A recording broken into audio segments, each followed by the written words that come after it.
Téléspectateurs, mesdames et messieurs, bonjour, bienvenue sur la plateforme de la télévision Renaissance. C'est le journal en langue française.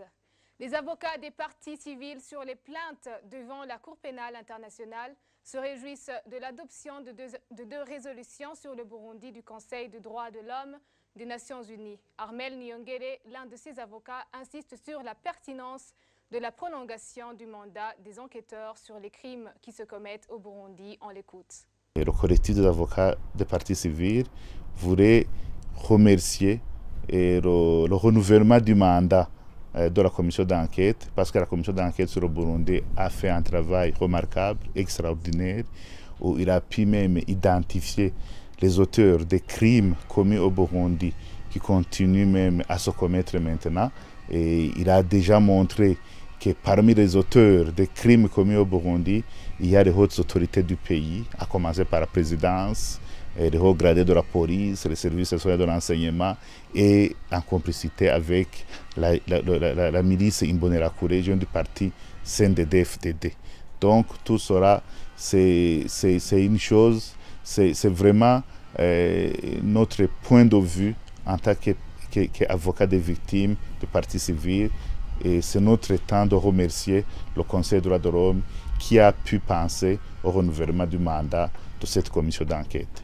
Et puis, nous avons aussi félicité les hommes et les femmes qui sont membres au Conseil des droits de l'homme, qui ont aménagé beaucoup d'efforts pour éviter à ceux qui voulaient enterrer la parole des victimes.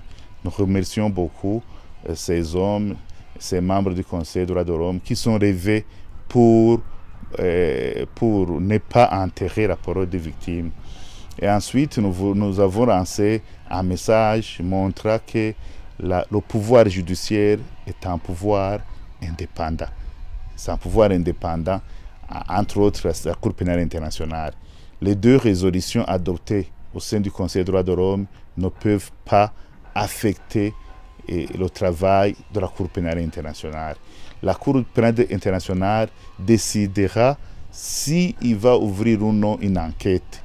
Et ça, ça résulte de l'enquête, de l'analyse du dossier du Burundi. Si la Cour pénale internationale voit que les crimes qui sont commis au Burundi relèvent des crimes contre l'humanité, relèvent des compétences de la Cour pénale internationale, la CPI ouvrira une enquête. Et le collectif des avocats des victimes exhorte la Cour pénale internationale, le bureau du procureur de la Cour pénale internationale, d'ouvrir une enquête avant le 27 octobre pour obliger au gouvernement du Burundi de coopérer avec les enquêteurs de la Cour pénale internationale dans la recherche de la vérité. Ces avocats exhortent les victimes de garder toujours les preuves en attendant que la Cour pénale internationale lance ses enquêtes.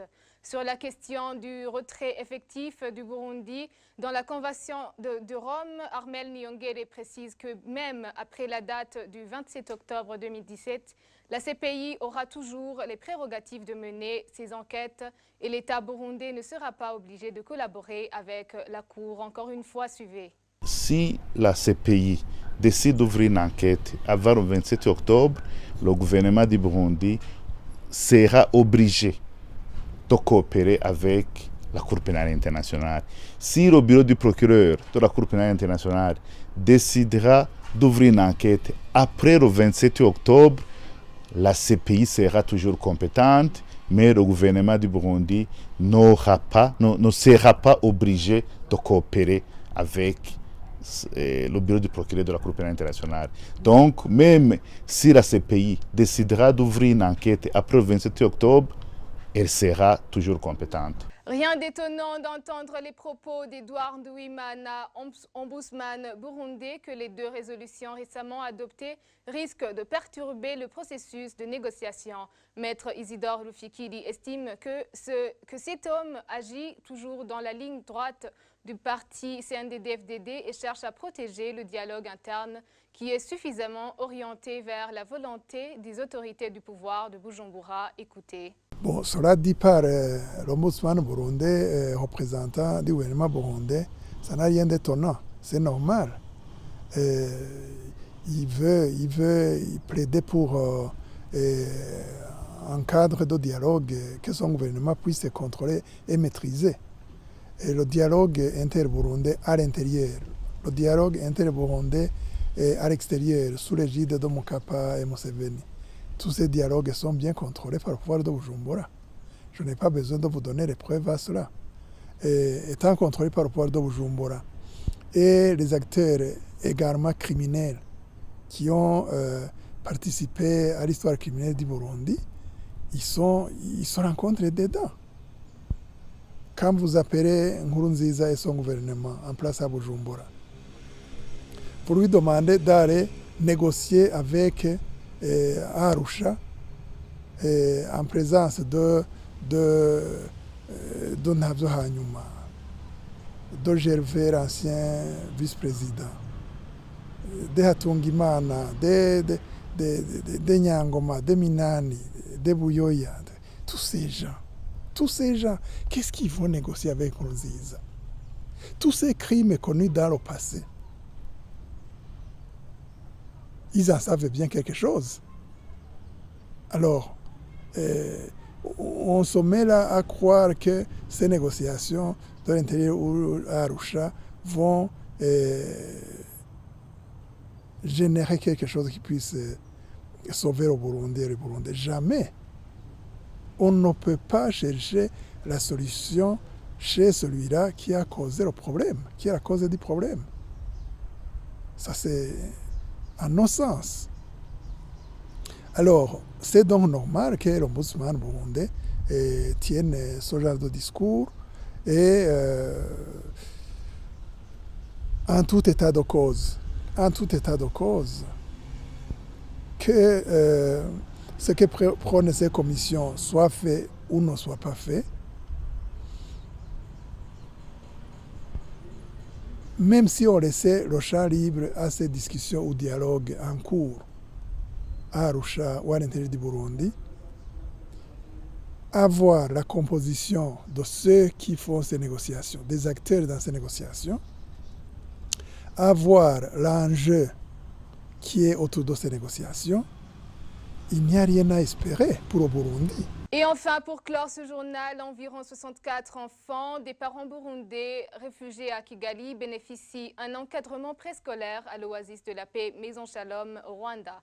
La tranche d'âge de ces enfants est entre 2 et 5 ans et le directeur national de la Maison Shalom au Rwanda, Richard Nijimbere, nous indique que le but de cet encadrement est de permettre aux parents réfugiés d'accéder leurs enfants dans l'école maternelle et faciliter la socialisation de ces enfants. Reportage signé Rodrigue Ndikumwami.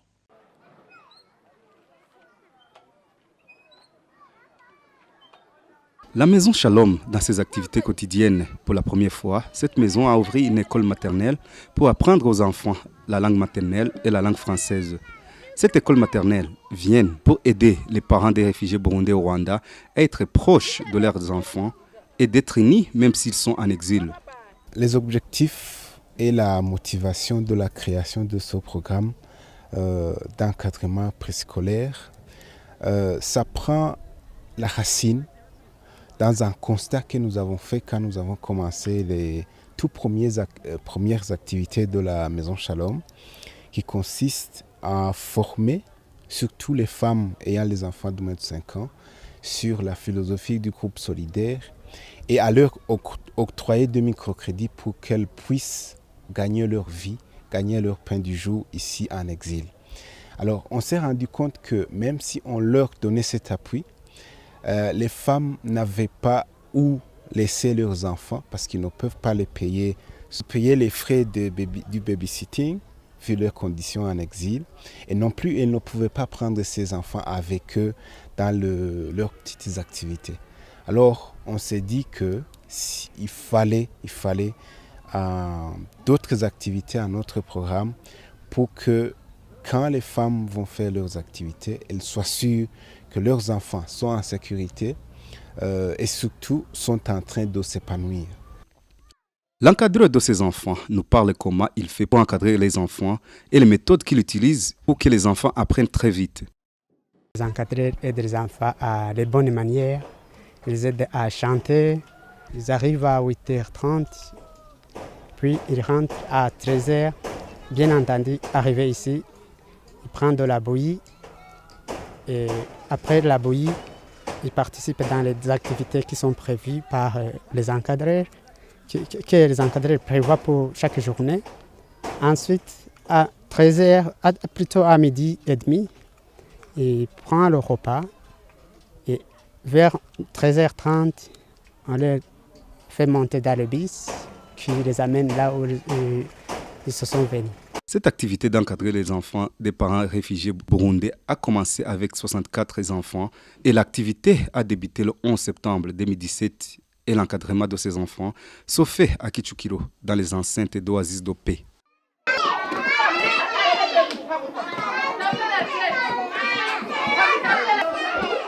C'est ici que prend fin ce journal. Merci de nous avoir suivis. À la prochaine édition.